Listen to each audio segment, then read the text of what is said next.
Madam கூட கூட நீங்களே சொல்லுங்க. இன்டர்வியூவில் உட்காந்துருக்கிற லேடியை வந்து சாருங்கிறாங்க, ம். ஆங்கருங்கிறாங்க, வேலை செய்கிறாங்க. திடீர்னு பார்த்தா வீட்டுக்குள்ளாரையே கிடக்குது. போகிற இடத்துக்குலாம் கூப்பிட்டு போகிறாங்க. நான் அதான் இன்வெஸ்டிகேஷன் ஆஃபீஸர்கிட்டே சொன்னேன்.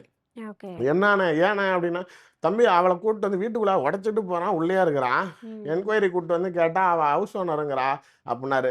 நான் சொன்னேன், நீங்கள் தப்பாக புரிஞ்சுக்கிட்டீங்க. ஹவுஸ் ஓனருக்கு தமிழில் என்ன? வீட்டுக்காரம்மா. அவன் கரெக்டாக தான் இங்கிலீஷில் சொல்லியிருக்கான். நீங்கள் தான் தப்பாக புரிஞ்சுக்கிட்டீங்க. பண்ணிட்டு போட்டு மேடம், யாரும் வேணான்னு சொல்ல. லீகல் ஒய்ஃபு ம். புள்ள இருக்குது.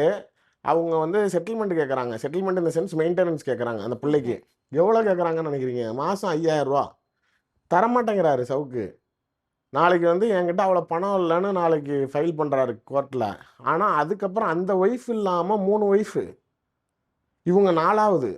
எல்லாமே இவருடைய நண்பர்களுடைய குடும்பத்தில் போய் புருஷனை தட்டி விட்டு பொண்டாட்டியை கூப்பிட்டு வந்த கதை. இப்போ சவுக்கு மாலதியோட வீட்டுக்காரரும் நாளைக்கு ஒரு பிரபலமான ஒரு பத்திரிகையாளர். உங்களுக்கே கூட டக்குன்னு நான் பேர் சொன்னால் தெரியும். அந்த மாதிரி ஒரு ஆள்.